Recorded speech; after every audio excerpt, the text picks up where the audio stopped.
Greetings, members, one and all of the Salivation Nation. In this video, I'm going to be talking about a pillar of support for gold. So let's explore.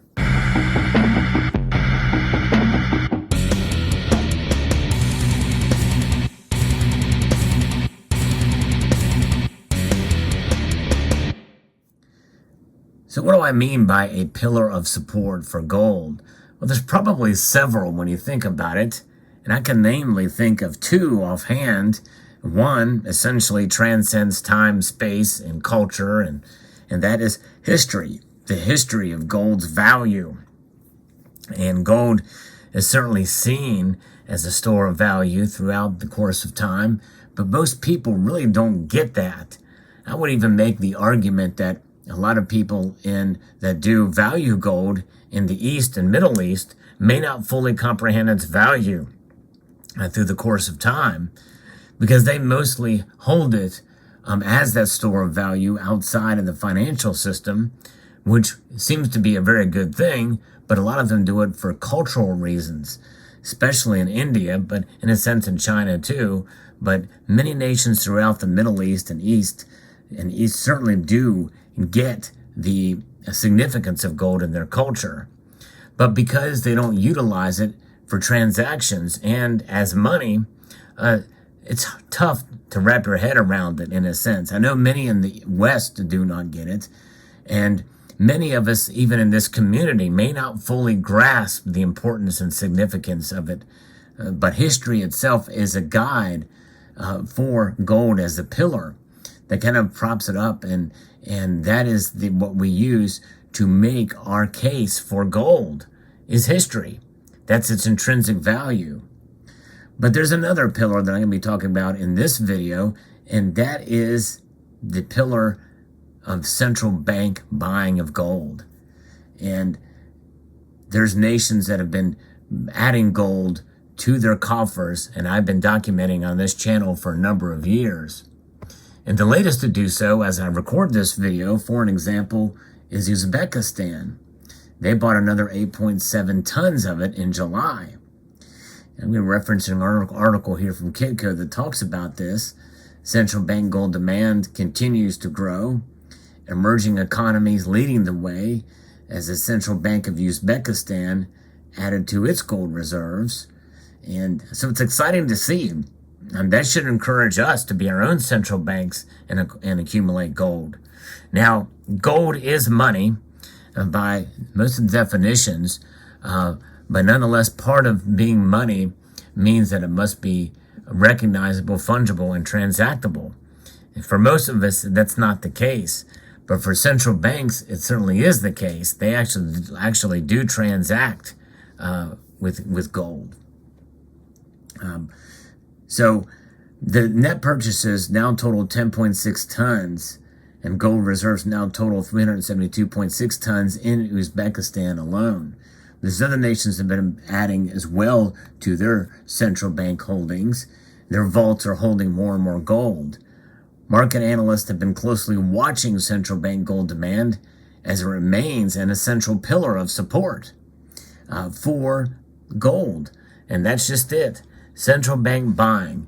Now, when you compare the numbers of ounces and tons of gold added to the central bank vaults compared to private vaults, especially in China and India, and private holders of bullion, such as what you see here before you, well, it pales in comparison, but still, it's climbing. And it does, I believe, that helps to make the case for gold, and it also helps to keep its price more stable. Stability is what you want, and that's why central bank buying of gold is an essential pillar. The World Gold Council noted that in the first half of the year, central banks bought 180 tons of gold. Looking ahead, they expect 2022 demand to match last year's activity. Among central bank purchases, there is a particularly strong focus on emerging market economies, and in other words, third world nations. And some of these third world nations are becoming a little bit more in tuned to currency complexities and also currency crashes, because that's what's happening around the world. So what's the best way to protect themselves? Well, that's gold. We've seen it time and time again, because all of these central banks are using easy monetary policies. This is why the dollar looks so good, because we're doing it too. But because we're the strongest reserve currency out there, our dollar and many other nations and central banks and the foreign exchanges holdings are holding currencies like the dollar, because their currencies are unstable. And so when you have nations like Zimbabwe, who are literally minting coins for the public to try to stave off inflation, that's a good sign. So, when they're holding it for themselves too in their central banks. Many analysts have said that they expect emerging market nations to increase their gold reserves as they lower their exposure to the US dollar. Although many currency analysts don't expect the US dollar to lose its reserve currency status anytime soon, the de-dollarization trend has picked up momentum this year. In fact, it because there's the BRICS nations there's been bantering and talk about them moving more towards a gold-backed sort of system.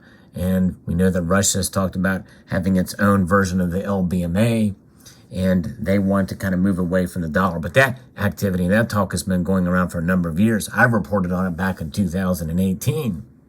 But even before then, people don't want to be, tied to the dollar. And it's understandable. We're devaluing our currency, and it's really the Fed's fault. So it's understandable that they would want to move to a currency or to a something that is more stable.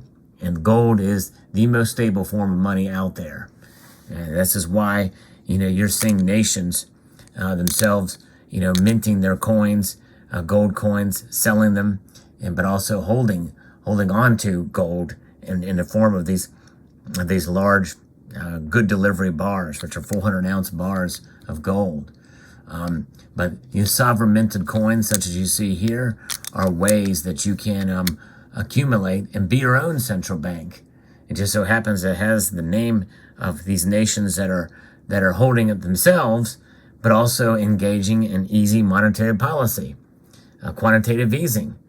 And they're doing all the wrong things while minting coins and gold coins. The irony of it is they're creating these coins that we can use to protect us from them. It's pretty interesting and amazing.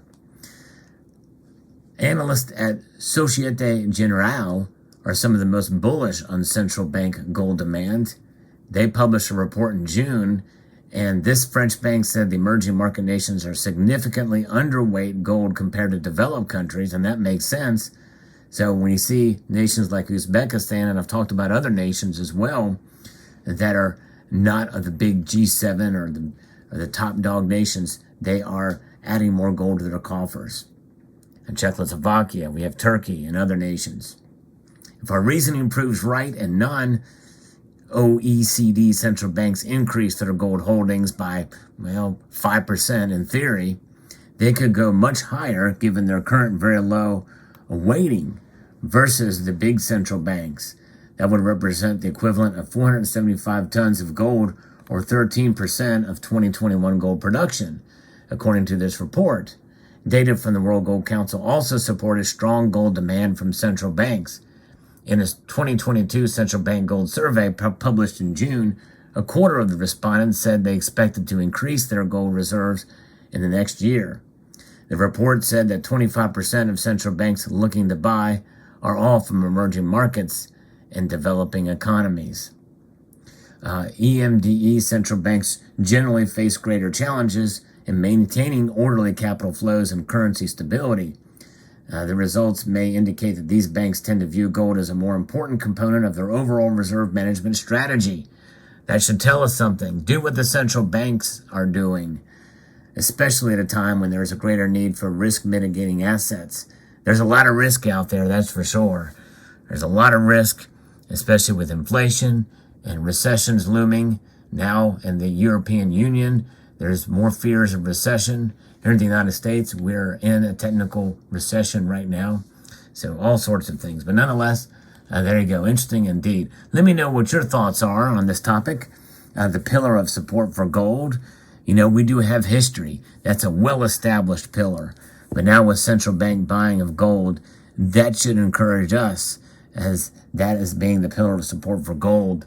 And let gold be your support for your financial security as a safe haven, as a store of value against economic hardship and economic stress and economic uncertainty. Hope you enjoyed this video. I'd like to extend a multitude of gratitude to you all for taking the time to watch and encourage you to please rate, share, comment, and subscribe.